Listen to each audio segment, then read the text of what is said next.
వరంగల్లోని Kakatiya medical కాలేజీలో ర్యాగింగ్కు పాల్పడిన 7 MBBS విద్యార్థులపై చర్యలు తీసుకున్నారు ప్రిన్సిపాల్. 6 నెలల పాటు క్లాసులు, హాస్టల్ నుంచి సస్పెండ్ చేశారు కాలేజీ అధికారులు. ఈ ఘటనపై కేఎంసీ ప్రిన్సిపల్ ఇచ్చిన ఫిర్యాదుతో కేసు నమోదు చేసి దర్యాప్తు చేస్తున్నారు పోలీసులు. అయితే విద్యార్థులు ర్యాగింగ్కు పాల్పడవద్దని సూచిస్తున్నారు. ఇలాంటి ఘటనలు జరగకుండా అధికారులు చర్యలు తీసుకోవాలని కోరుతున్నారు ఎంబీబీఎస్ విద్యార్థులు.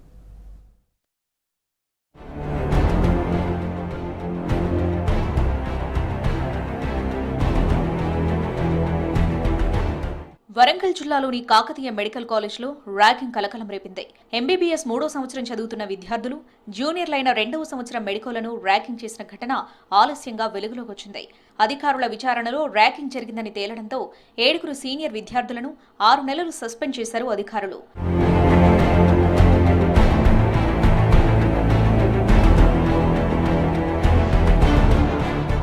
వరంగల్ కాకతీయ మెడికల్ కాలేజ్లో ఎంబీబీఎస్ 2వ సంవత్సరం చదువుతున్న విద్యార్థులను సీనియర్లు హాస్టల్ పైకి పిలిపించి ర్యాగింగ్కు పాల్పడ్డారు. గోడ కుర్చీ వేయించి అర్ధనగ్నంగా మోకాళ్లపై కూర్చోబెట్టి ర్యాగింగ్ చేశారు. గత నెల 29న బాయ్స్ హాస్టల్లో ఈ ఘటన జరిగిందని గుర్తించారు ప్రొఫెసర్లు.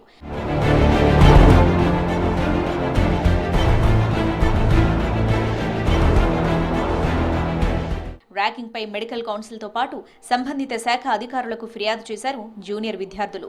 అధికారుల విచారణలో ర్యాగింగ్ జరిగినట్టు తేలడంతో ఎంబీబీఎస్ 3rd ఇయర్ చదువుతున్న 7 విద్యార్థులను 6 నెలలు సస్పెండ్ చేశారు. కోర్సు పూర్తయ్యే వరకు హాస్టల్లో ఉండవద్దని ఆదేశాలు జారీ చేశారు కేఎంసీ ప్రిన్సిపల్ డాక్టర్ సంధ్యారాణి. మాకు ఎన్ఎంసీ పోర్టల్ ద్వారా అందిన కంప్లైంట్ మాకు 7th ఆఫ్టర్నూన్ వచ్చిందండి. దాని వెంటనే మేము యాంటీ ర్యాగింగ్ కమిటీ మెంబర్స్ అందరం కూడా ఒక మీటింగ్ పెట్టుకొని డీప్గా ఇంటరాగేట్ చేసి మనకు వచ్చిన కంప్లైంట్లో ఉన్న విషయాలన్నీ కూడా తీసుకొని కన్సిడరేషన్లోకి తీసుకొని ఇంటరాగేట్ చేసిన దాంట్లో అది నిజమని తేలింది. దానివల్ల వెంటనే ఎన్ఎంసీ రూల్స్కి అనుగుణంగా వాళ్ళకి పనిష్మెంట్ ఇవ్వడం జరిగింది. కాకతీయ మెడికల్ కాలేజ్లో 7 విద్యార్థులు ర్యాగింగ్కు పాల్పడ్డారని నిర్ధారించామన్నారు వరంగల్ సెంట్రల్ డీసీపీ కవిత. విద్యార్థులను 6 నెలలు క్లాస్ రూమ్, హాస్టల్ నుంచి సస్పెండ్ చేశారని తెలిపారు. యాంటీ ర్యాగింగ్ చట్టం ప్రకారం కేసు నమోదు చేశామన్నారు. కాలేజీల్లో ర్యాగింగ్ జరగకుండా అవగాహన కల్పిస్తున్నామన్నారు.